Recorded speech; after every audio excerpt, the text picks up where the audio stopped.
이번 영상에선 삼성 갤럭시 S26 울트라의 멀티태스킹 기능을 소개합니다.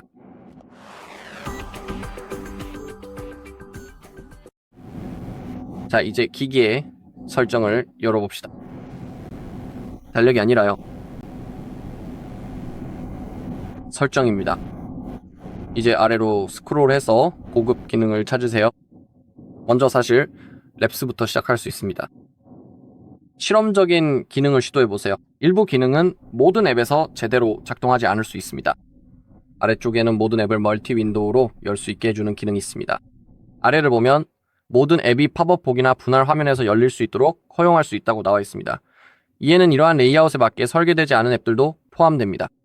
저는 인터넷에서 이에 대해 찾아봤지만 분할 화면에서 작동하지 않을 수 있는 앱의 정확한 목록을 찾을 수 없었습니다. 하지만 일반적인 경우에는 다양한 소셜 미디어 앱, 예를 들어 스냅챗이나 카메라를 사용하는 앱 또는 이외에도 가끔 게임, 넷플릭스 등등이 포함되는 경우가 상당히 많습니다. 또는 예를 들어 뱅킹 앱들도 해당될 수 있습니다. 하지만 이건 나중에 직접 시도해 보겠습니다. 아래는 전체 화면과 전체 화면 보기 옵션이 있습니다. 이걸 한번 눌러보겠습니다. 멀티 윈도우 섹션입니다. 이 기능을 활성화하면 작동 설명을 볼 수 있습니다. 상태 표시줄과 내비게이션 바를 숨겨 앱을 더 넓게 봅니다. 화면 하단에서 위로 또는 상단에서 아래로 밀면 바가 나타납니다. 그래서 창을 조금 더 확장해서 전체 화면을 채우고 싶다면 위에 있는 해당 기능을 활성화하면 됩니다. 팝업뷰로 스와이프 기능도 있는데 이건 제스처로 앱을 팝업뷰로 열 수 있게 해주는 기능입니다. 그리고 분할 화면을 위한 스와이프 기능도 있습니다. 분할 화면 보기를 변경하려면 세 손가락으로 화면 하단에서 위로 스와이프하거나 가로 모드에서는 화면 옆에서 안쪽으로 스와이프하세요. 다시 스와이프하면 앱을 전환할 수 있습니다. 이렇게 활성화할 만한 기능들은 이 정도입니다. 이제 분할 화면과 플로팅 윈도우를 여는 방법을 보여드릴게요. 먼저 최근 앱을 통한 방법부터 시작하겠습니다. 먼저 분할 화면에서 사용할 앱을 선택해야 합니다. 예를 들어 저는 필기를 하면서 동시에 유튜브에서 튜토리얼을 보고 싶다고 해볼게요. 그래서 해당 앱을 열어야 합니다. 좋아요. 두 앱 모두 최근 앱에 열려 있습니다. 이제 한 앱을 길게 누르신 다음 위쪽이나 아래쪽에 가져다 놓으세요. 예를 들어 유튜브를 위에 두고 싶다면 최근 앱에서 해당 앱을 선택하면 됩니다. 이렇게요. 이제 보시면 화면이 완벽하게 반으로 나뉘었습니다. 위쪽에는 유튜브가 있어서 튜토리얼을 보면서 동시에 예를 들어 노트도 작성할 수 있습니다. 그리고 실제로 현재 분할 화면 모드에서도 전체 화면을 볼 수 있습니다. 이건 우리가 설정에서 활성화한 기능입니다. 그래서 여기 있는 모든 것이 완벽하게 적용되었습니다. 픽바와 내비게이션 바도 사라졌습니다. 아주 간단하죠. 모든 것이 완벽하게 적용되었습니다. 이제 화면 가장자리에는 아무것도 보이지 않습니다. 그래서 어떤 사람들에게는 이런 모드에서 분할 화면을 사용하는 것이 더 편할 수도 있습니다. 자, 분할 화면의 설정에 대해 말하자면 이렇게 창의 크기를 조절할 수 있습니다. 가운데 있는 이 막대 3개의 점을 잡아서 조절하면 됩니다. 하지만 너무 한쪽으로 밀면 한 앱이 닫히고 다른 앱이 전체 화면으로 열리게 되니 주의하세요. 이 막대를 클릭하면 앱의 위치를 서로 바꿀 수 있습니다. 그리고 이 조합을 앱 콤보로 저장할 수도 있습니다. 예를 들어 분할 화면에서 유튜브와 노트를 자주 사용한다고 해봅시다. 이 프리셋에 대한 바로가기를 만들 수 있습니다. 이 바로가기를 홈 화면이나 앱스 엣지 패널에 추가할 수 있습니다. 이번에는 홈 화면에 추가해 보겠습니다. 이제 닫으려고 합니다. 그리고 이제 보시면 바로가기가 생겼습니다. 저 바로가기를 누르면 두 앱이 분할 화면 모두로 동시에 열립니다. 이렇게 저장할 수 있습니다. 시간을 절약할 수 있죠. 매번 번거롭게 수동으로 앱을 직접 열 필요가 없으며 분할 화면에서 앱을 실행하는 또 다른 방법에 대해서도 말씀드리자면 우선은 앱을 평소와 같이 일반적인 방식으로 열어주어야 합니다. 예를 들어서 다시 한번 유튜브 앱을 실행해 보겠습니다. 이제 화면 아래쪽에서 위로 스와이프를 해서 이 메뉴를 활성화해 주시면 됩니다. 그리고 이제 원하는 앱을 선택해서 열 수 있습니다. 이번에는 예를 들어 내 파일 앱을 선택해 보겠습니다. 네, 모든 앱이 성공적으로 실행되었고 각각의 앱이 완전히 반응합니다. 이제 다음으로 팝업 뷰로 넘어가서 자세히 살펴보겠습니다. 팝업 뷰는 플로팅 윈도우라고도 불립니다. 그게 두 번째 이름입니다. 좋아요. 최근 앱 화면에서 플로팅 윈도우로 앱을 다시 실행할 수 있습니다. 앱을 길게 누를 수 있습니다. 이번에는 가운데에 드롭해야 합니다. 이제 보시면 플로팅 윈도우가 생겼습니다. 크기를 조절하고 싶다면 가장자리를 잡아야 합니다. 이렇게 하면 됩니다. 또한 원하는 위치로 화면에서 자유롭게 이동시킬 수도 있습니다. 그리고 만약에 최소 크기로 줄이고 손을 떼면 앱이 최소화됩니다. 이제 작은 아이콘이 생겼습니다. 예를 들어 이 아이콘을 화면 가장자리에 붙일 수도 있습니다. 그리고 이제 다시 열고 싶으면 그냥 탭하면 플로팅 윈도우가 다시 나타납니다. 매우 간단한 방식으로 창이 확대되어 나타납니다. 상단바를 직접 클릭하시게 되면 창을 최소화하거나 분할 화면으로 전환하거나 전체 화면으로도 자유롭게 열어보실 수도 있습니다. 또한 엣지 패널에서 분할 화면이나 플로팅 윈도우로도 앱을 열 수 있습니다. 앱을 선택한 후 화면의 중앙이나 위쪽 또는 아래쪽에 놓으면 분할 화면이 열립니다.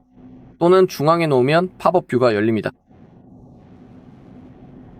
취소하고 싶다면 화면 아래쪽에 있는 이 발을 눌러서 손을 떼면 됩니다. 네, 이렇게 해서 플로팅 윈도우로 앱을 여는 방법을 알아봤습니다. 사실 전체 화면 상태에서도 할 수 있는 마지막 한 가지가 있습니다. 엣지에서 중앙으로 이동하세요.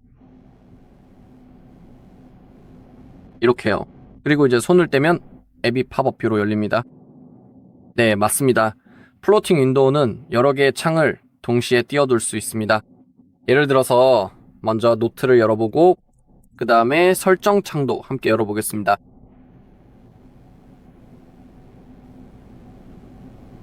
짠. 또 다른 앱, 예를 들면 시계도요. 네, 정말 잘 되었습니다. 다행이네요.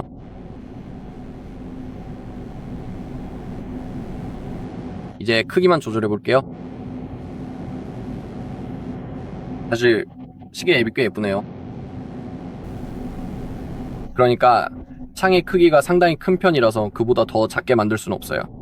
이렇게 해서 작업 공간을 아주 깔끔하게 정리하여 관리할 수 있습니다. 또한 여러 개의 플로팅 윈도우를 한꺼번에 띄워놓고 편리하게 사용할 수 있습니다. 예를 들어서 바로 이런 식으로 말이죠. 하지만 저는 화면을 나누는 분할 화면 기능과 추가적인 플로팅 윈도우 또는 최소화시켜 놓은 여러 개의 플로팅 윈도우들을 사용하는 것을 훨씬 더 선호하는 편입니다. 이게 정확히 무슨 의미인지 직접 보여드리도록 할게요. 그러면 제가 미리 만들어 두었던 바로가기 기능을 활용해서 유튜브 앱과 노트 앱을 다시 한번 열어보겠습니다. 이제 세 번째 앱을 선택해야 돼요. 예를 들어 이번에는 인스타그램으로 해볼게요. 좋아요. 그리고 이제 유튜브와 노트를 열고 최근 앱으로 들어가서 인스타그램을 길게 눌러 가운데에 드롭하세요. 지금 이렇게 보이게 될 거예요. 이제 세 개의 앱이 화면에 동시에 실행되고 있습니다. 예를 들어 튜토리얼을 보면서 빠르게 노트를 작성하고 동시에 소셜미디어도 스크롤할 수 있어요. 하지만 인스타그램을 최소화하고 싶다면 그렇게 할 수 있습니다. 앱이 닫히지는 않아요. 우리는 추가로 이제 플로팅 앱도 사용할 수 있습니다. 그래서 튜토리얼을 보면서 노트를 작성하고 뭔가를 빠르게 스크롤하고 싶으면 그 앱을 탭해서 스크롤한 다음 다시 최소화할 수 있어요. 정말 멋진 기능이고 멀티태스킹에 아주 편리합니다. 저희는 그 기능을 실험실에서 활성화해 두었습니다. 이 기능 덕분에 모든 앱을 팝업 뷰로 열 수 있는데 모든 앱이 지원되는 것은 아니라는 점도 확인할 수 있었습니다. 예를 들어 카메라 앱이 작동하는지 확인해 봤어요.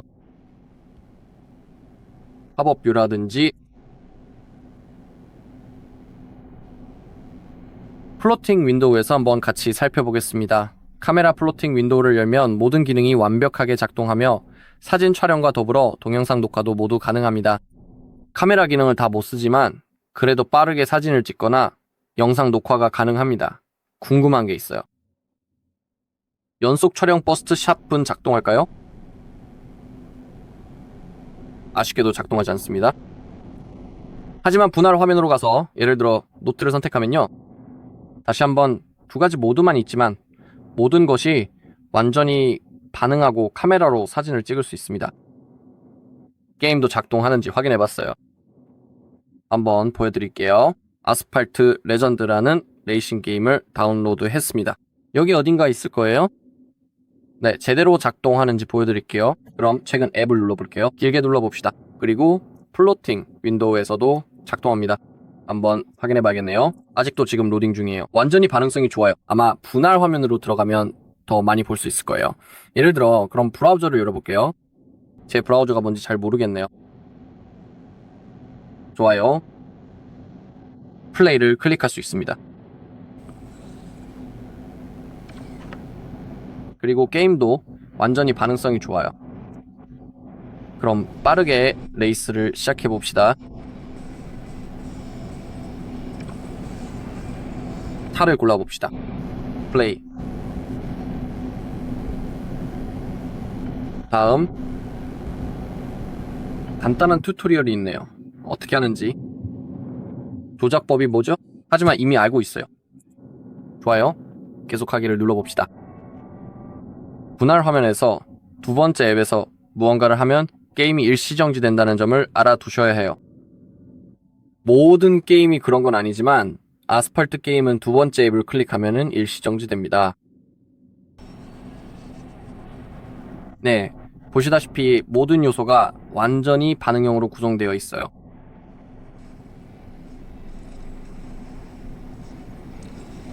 이런 게임들도 플레이할 수 있습니다. 그리고 또 다른 예로 유튜브에서 튜토리얼 영상을 시청하고 있는 상황을 한번 가정해 보겠습니다. 레이스에서 이겨보도록 해요. 하지만 플로팅 윈도우에 관해서는 저의 개인적인 경우에는 노트나 유튜브 같은 다양한 생산성 앱에서 사용하는 것을 조금 더 선호하는 편입니다. 예를 들어 넷파이 같은 앱이요. 예를 들어 계산기 같은 것도요. 무언가를 계산할 때 바로 전환해서 노트를 적을 수 있는 점이 마음에 들어요. 네, 이렇게 작동합니다. 이제 앱을 닫았고 이번 영상 마칠게요. 영상이 도움되셨다면 좋아요, 댓글, 구독 부탁드려요.